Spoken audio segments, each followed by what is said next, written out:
So I want to give you guys a list of my top 10 Slavic movies.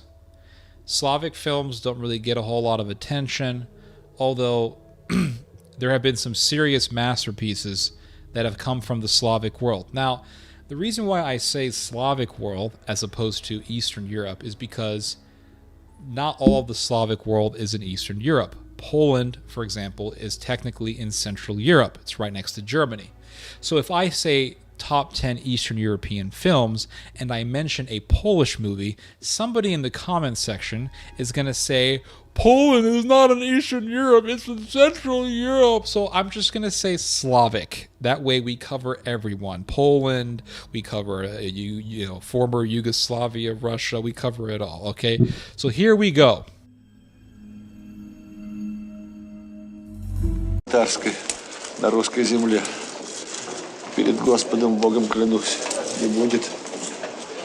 Крест поцелую. Крест. Дайте крест православному. Сейчас, будет тебе крест. Когда грехи есть, простит нас Господь. Милостив Он простит. Господи, ведь правда простишь ты меня. At the bottom of the list, this is number 10, is Andrei Rublev. This film was directed in 1966, and it was directed by Andrei Tarkovsky. Now, what do I like about this movie so much? I watched this film recently. A Polish guy recommended it to me. He said, this film's really good. You should watch it. What do I like about this film? For one, it's beautifully shot. This film is beautifully shot. There's a lot of wonderful imagery in it. The texture is really intense.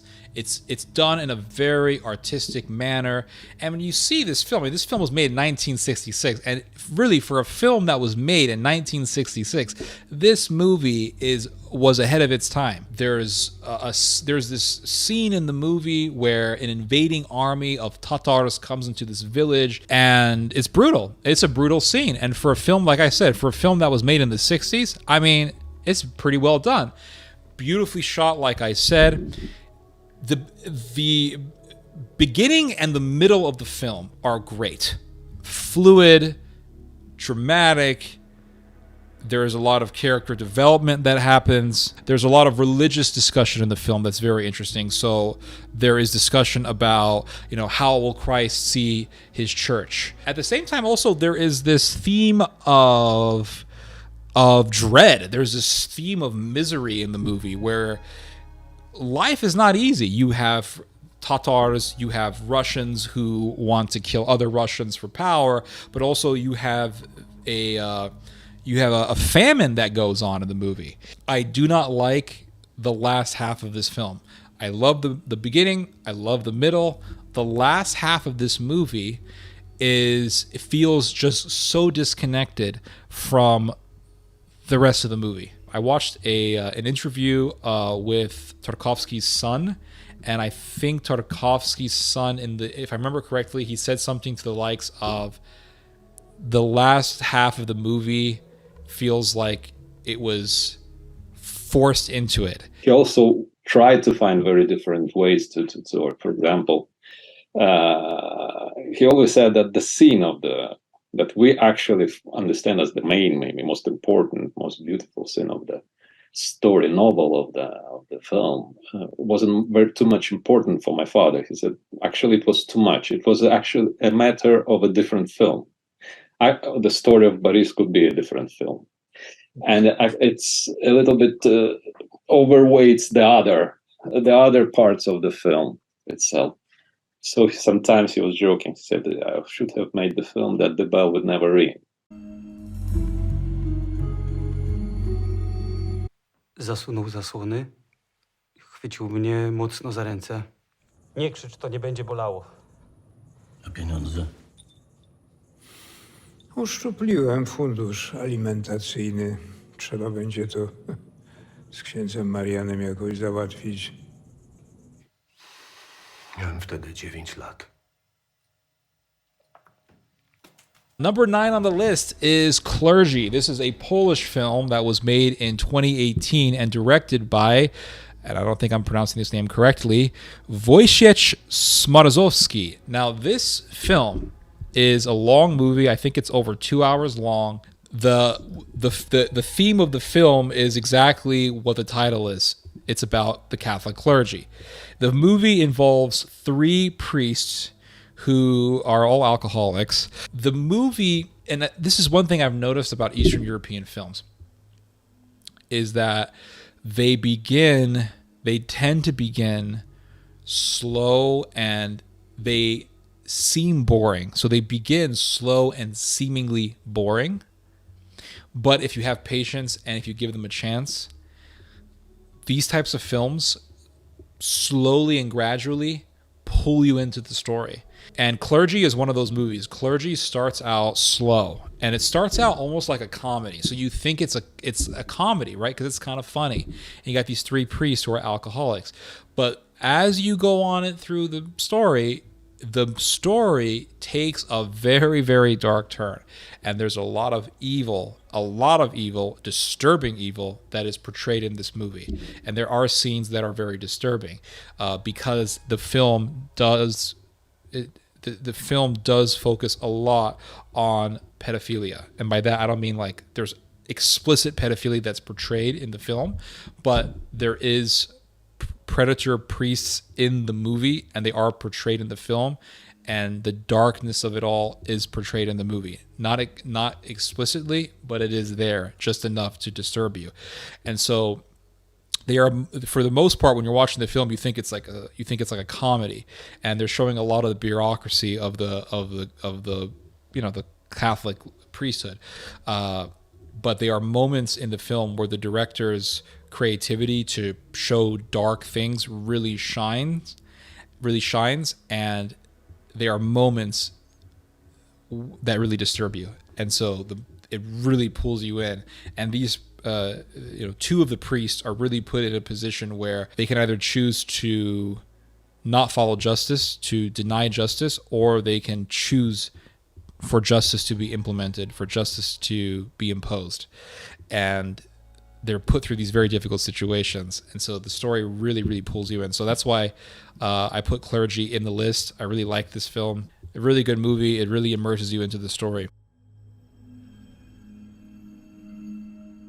Венчается раб Божий Дионисий, рабе Божьей Маргарите, во имя Отца и Сына и Святаго Духа. Аминь. Венчается раба Божья Маргарита, рабу Божьему Дионисию, во имя Отца и Сына и Святаго Духа. Аминь. Господи Боже наш, славою и честью венчай я. Господи Боже наш, славою и честью венчай я. Господи Боже наш, славою и честью венчай я. Премудрость прости, услышим святаго Евангелия, мир всем и Духове Твоему. От Иоанна, святаго Евангелия, чтение. Слава Тебе, Господи, слава Тебе.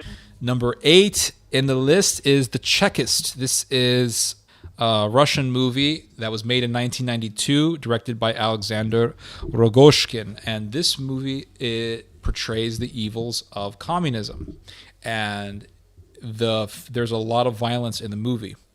There's a lot of violence in this film, and it's just the film is really just a blatant presentation, a raw, dark, blunt presentation of the murderous regime of the Soviets, the murderous regime of Leninism.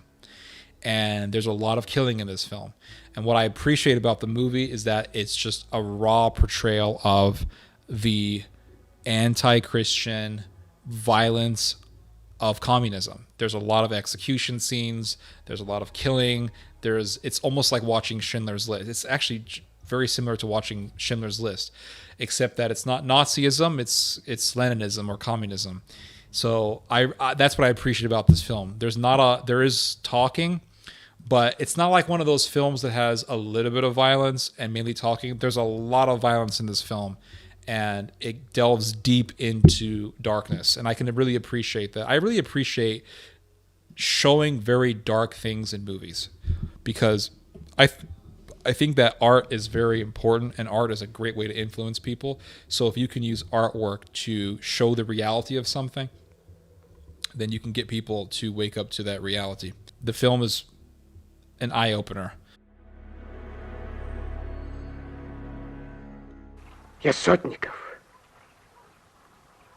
командир Красной Армии. Родился в 17-м году. Большевик, член партии с 35-го года. По профессии я учитель. С начала войны командовал батареей, бил маскатов. Жаль, что мало.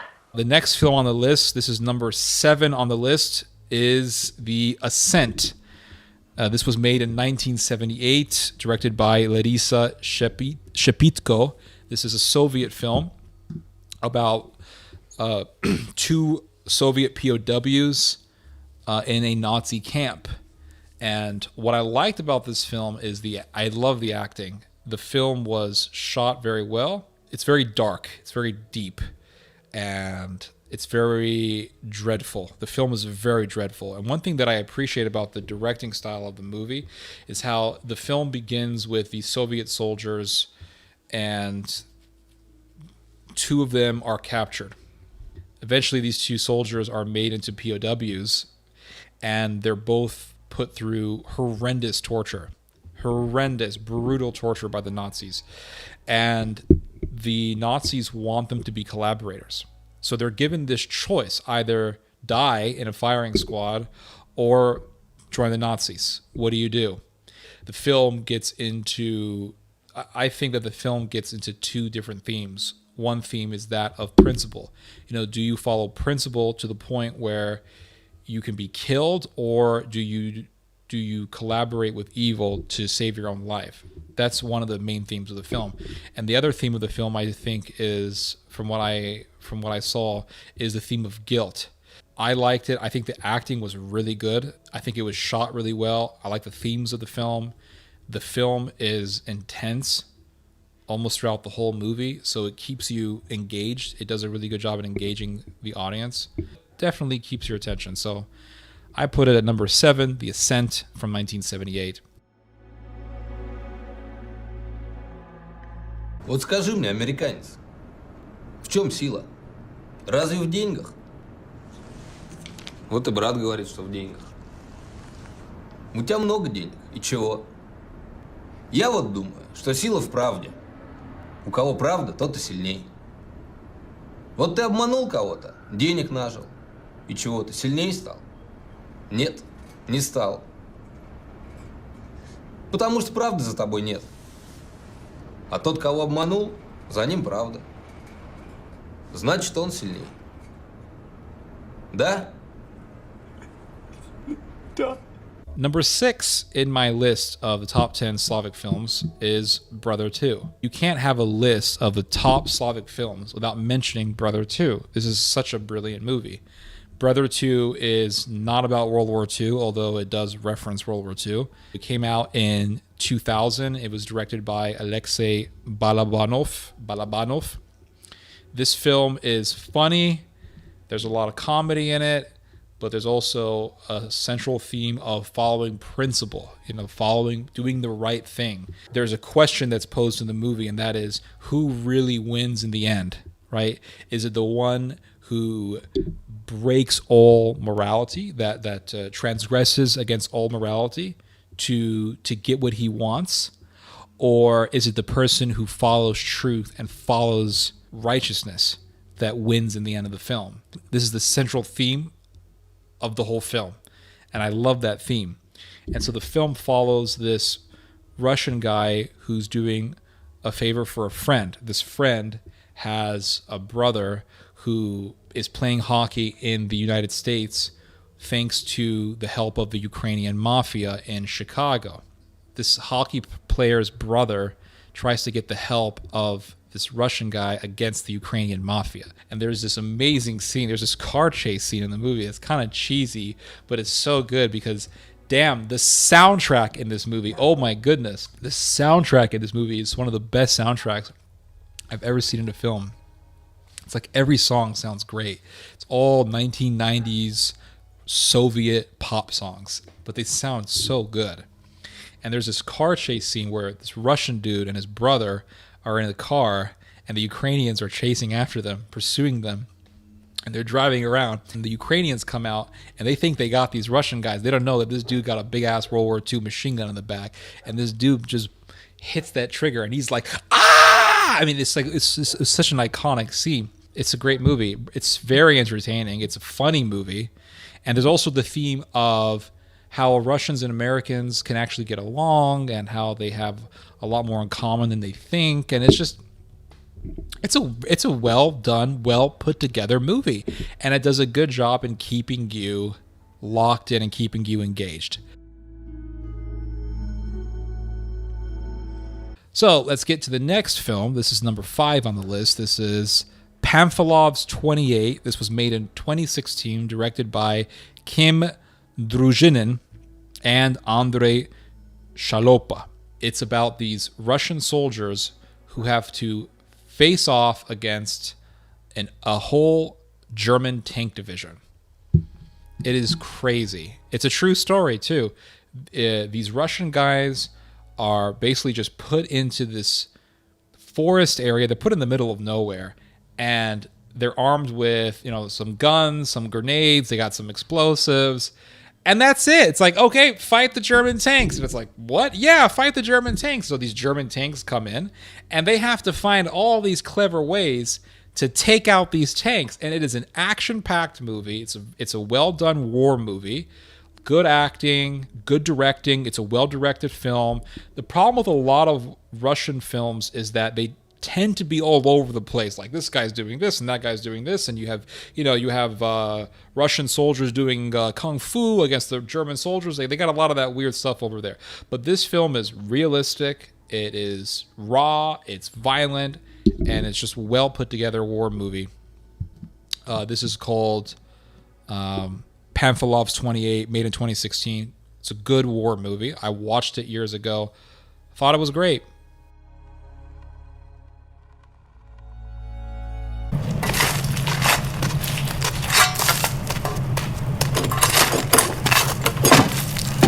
И чё у тебя заперто? Сейчас бесов гонять будем. Каких еще бесов? Как каких? Видишь, сюда они проклятые. Number 4 on the list is The Island, which was made in 2006 and directed by Pavel Lungin. This is another Russian film. This is a great movie. It's not really a violent film, although there is some violence in the movie. It's not really a violent film. This is a very spiritual movie, very spiritual film, and it really deals with the feeling of guilt, the phenomena of guilt. And the film centers around a Russian monk who was once a soldier during World War II. And while he was a soldier in World War II, he was on a Russian naval ship that was taken over by the Nazis. The Nazis take over the ship, and they give this Russian guy, who is the main character of the film, they give him a pistol and they tell him to shoot his own officer. And he doesn't want to do it.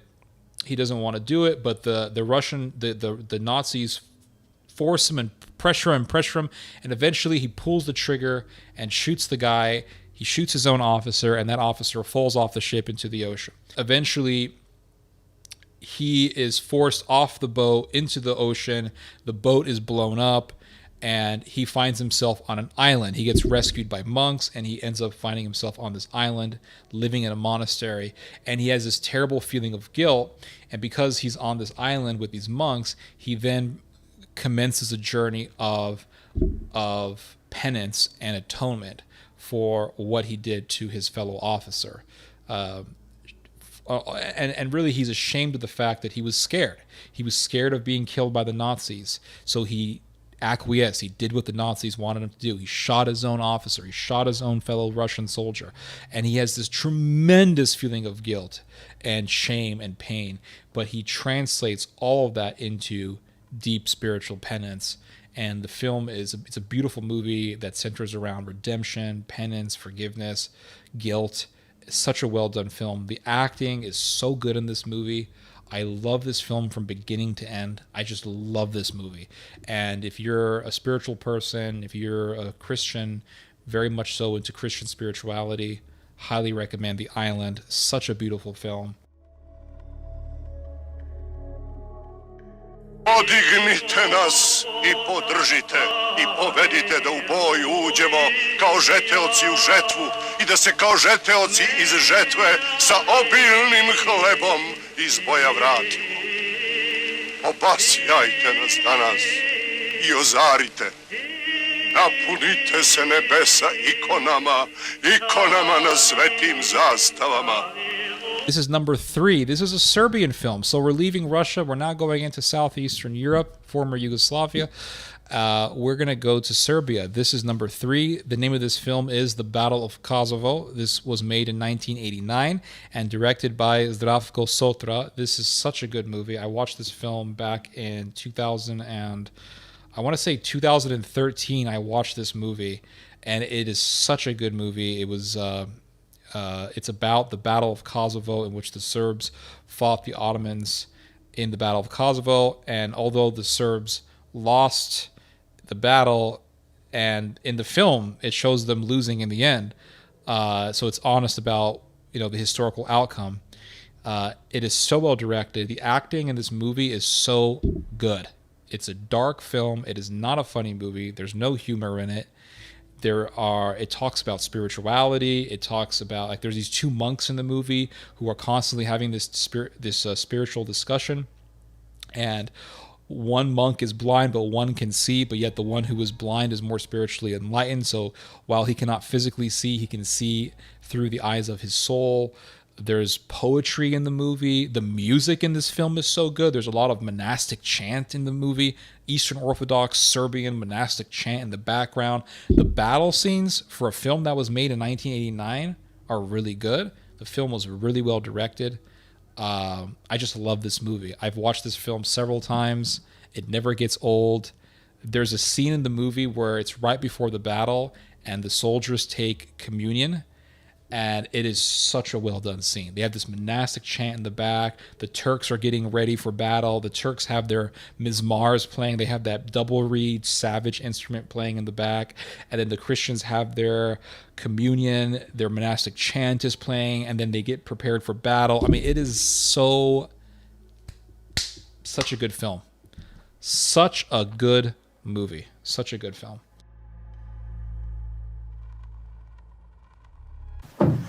Ми ту дитину загорнули у снопик і в вогонь. А до кого ти там ідеш? До Полішука бий. Так Таляшка репетувала. Аж Іванко мусив утихомирити її вилами. Знаю. У неї є донька. Син. А батько її то за півгодини посивів з того переляку.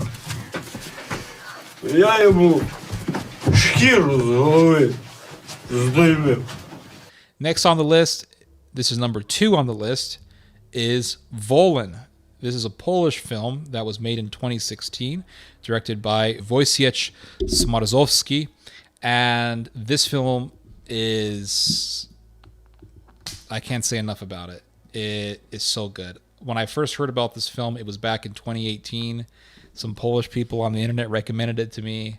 I watched a little bit of it, and I was like, okay, this is kind of like a soap opera, because there is a love interest in the movie, and there is a romantic story in the beginning, but it's a long movie, and the romantic aspect of the film is really just in the beginning of the movie.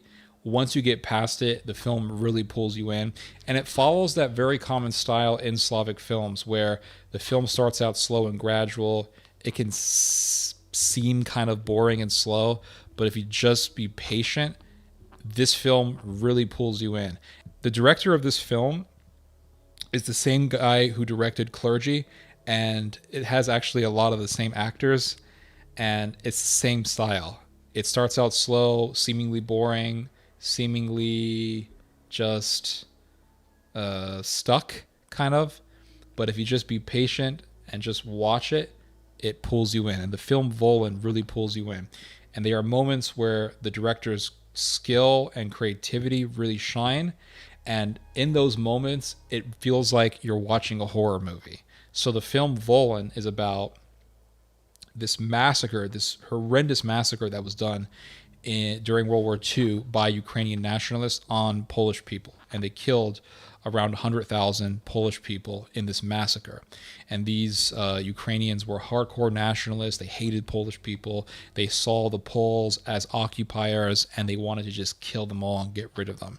And they rape, and they kill, and they slaughter. And the film is, there are moments in the film that are very violent and very gruesome. And there are moments of the film that feel like you're watching a horror movie. And this film just pulls you in so well. So in the beginning, you're like, okay, it's, you know, kind of romantic. It's kind of like I'm watching a Polish soap opera. But after a while, if you just be patient with the film, it pulls you in. You are immersed in this story. It's very emotional. It's very violent. It's very dark.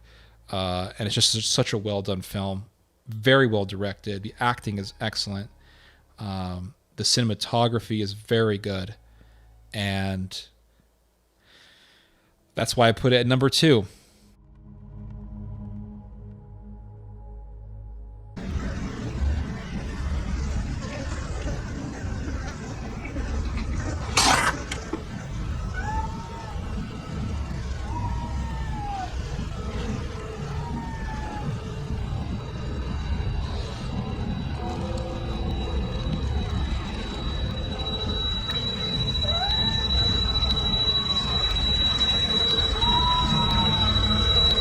Come and See has to be number 1 on this list. This film was made in 1985. It was directed by Elim Klimov.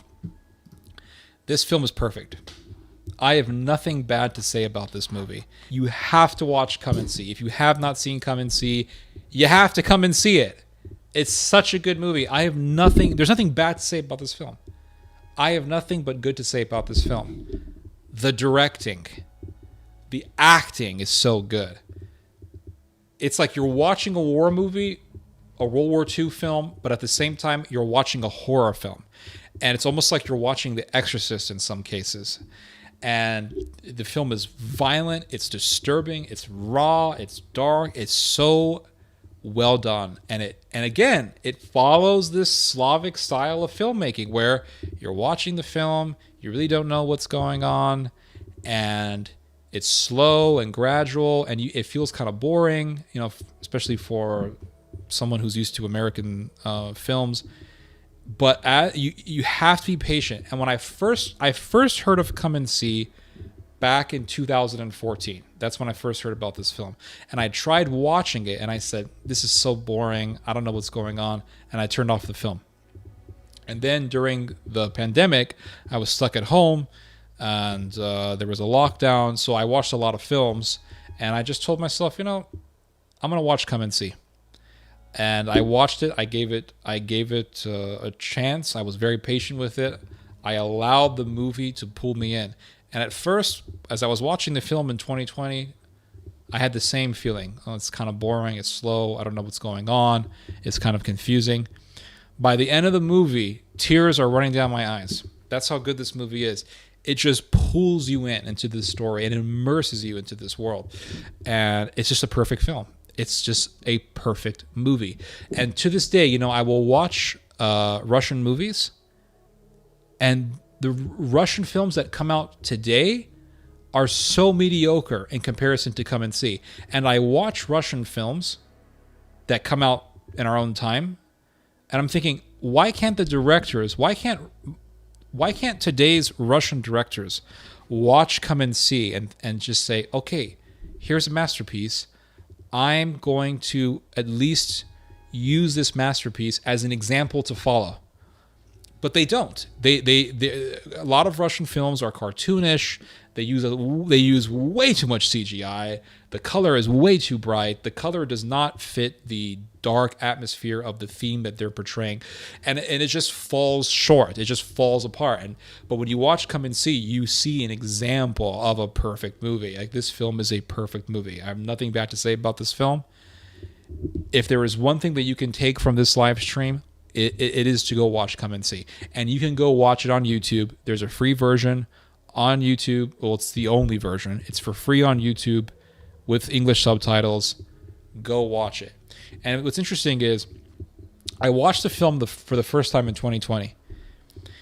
And then and there were moments when I watched it for the first time where I didn't quite know what was going on. And then I watched it for the second time, and I began to pick up what I didn't see in the initial watch of the film, and the first time I watched the film.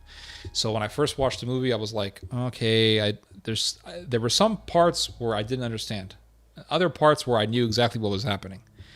Then I watched it for the second time, and I was like, oh, that's what was going on. Oh, that's what was happening. And so you begin to put more and more of the pieces together. But the film is very immersive. It pulls you in. Excellently directed movie. The acting is so good. Oh my God, the acting is so good. And the dialogues in this movie, I don't want to spoil it for you guys, but I want you guys to go see this film. It's such a good movie, guys.